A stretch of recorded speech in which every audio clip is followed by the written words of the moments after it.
OPV வயல் வந்து நம்ம எப்படி ஓப்பன் பண்ணுறதுன்னு வந்து சிஸ்டர் காட்ட போகிறாங்க பாருங்கள். செல்வா, அதாவது இந்த இடத்துல க்ளோஸாக பாருங்க, ஒரு சின்னதாக வருது இல்லையா கோடு, தெரியுதா? அந்த கோடு இதை ஃபஸ்ட்டு ஓப்பன் பண்ணிவிட்டு இதை ஃபஸ்ட்டு இப்படி ஓப்பன் பண்ணி நேராக இழுத்துக்கணும். இழுத்துட்டு டக்குன்னு வேகமாக இப்படி இழுத்தா கீழே வரைக்கும் வந்துடும்.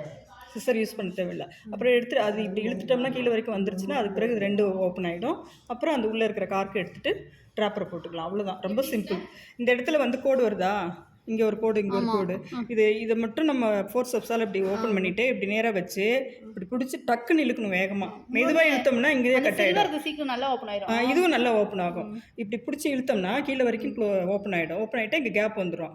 அப்புறம் இதை ஃபோர்செப்ஸால் எடுத்துட்டு அந்த கார்க்கு எடுத்துட்டு ட்ராப்பரை கட் பண்ணி அதுதான் ஃபஸ்ட்டு ஓப்பன் பண்ணும்போது ஃபோர்செப்ஸ் வச்சு ஸ்ட்ரெயிட் இல்லையா, அந்த இது சீட்டில் ஃபோர்செப்ஸ் மாதிரி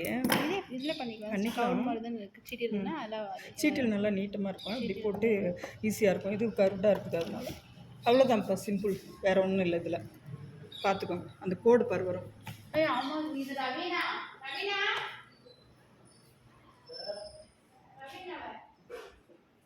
கோடு தெரியுது பாருங்கள், ரெண்டு தெரியுதுல்ல? அது வந்து நல்லா வேகமாக இழுக்கணும். மெதுவாக இழுத்தோம்னா பாதிலே நின்றுடும். வேகமாக இழுத்தோம்னா ஃபுல்லாக அப்படி நேராக வந்துடும், கட் ஆகிடும். ஓகே, நம்ம இன்றைக்கி வந்து how to open the OPV vial. Okay, thank you. Subscribe Sainathi services channel.